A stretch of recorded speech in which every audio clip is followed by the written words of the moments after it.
दयाराम जब उसके घर के बाहर पहुंचा तो अहमद बकरियों को चारा डाल रहा होता है। घर में उसकी अम्मा और छोटी बहन ही थी बस। सब फौजी को देख डर से गए। डर से अम्मा ने पूछा कि साहब क्या हुआ। फौजी ने जवाब दिया कि कुछ नहीं, अम्मा यहां से निकल रहा था तो सोचा कि बकरी का दूध लेता चलूं, अगर थोड़ा मिल जाए तो। अम्मा ने खुशी से कहा हाँ क्यों नहीं। अम्मा दूध लेने अंदर गई। फिर दयाराम ने लड़के की ओर देखा और मुस्कुरा दिया। लड़का भी हल्का सा मुस्कुरा दिया। दयाराम ने लड़के से पूछा, तुम अब पहाड़ी की तरफ भेड़े चराने नहीं जाते, क्या हुआ? लड़का थोड़ा शर्मिला स्वभाव का था। उसने कहा बस ऐसे ही नहीं जाता। फौजी ने पूछा, तुम्हारा क्या नाम है? लड़के ने जवाब दिया कि मेरा नाम जमाल अहमद है।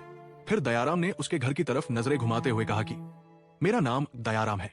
अम्मा तब तक दूध लेकर आ गई थी। इसे फौजी बनने का बहुत शौक है साहब।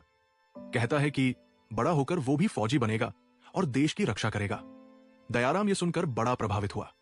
अम्मा की तरफ देखकर बोला, अम्मा मुझे हर रोज आधा किलो बकरी का दूध वहां ऊपर कैंप में भेज दिया करो, अहमद के हाथों अगर हो सके तो।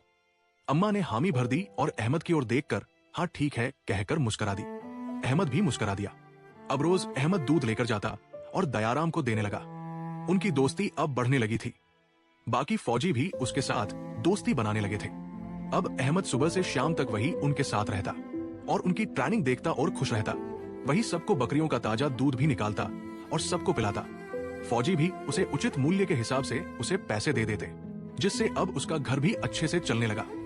अब उनमें गहरी दोस्ती हो गई थी, खासकर दयाराम और अहमद की।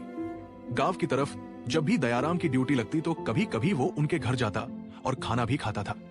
दूसरे फौजियों को ये सब ठीक नहीं लगता था और अक्सर वो दयाराम को टोकते भी थे।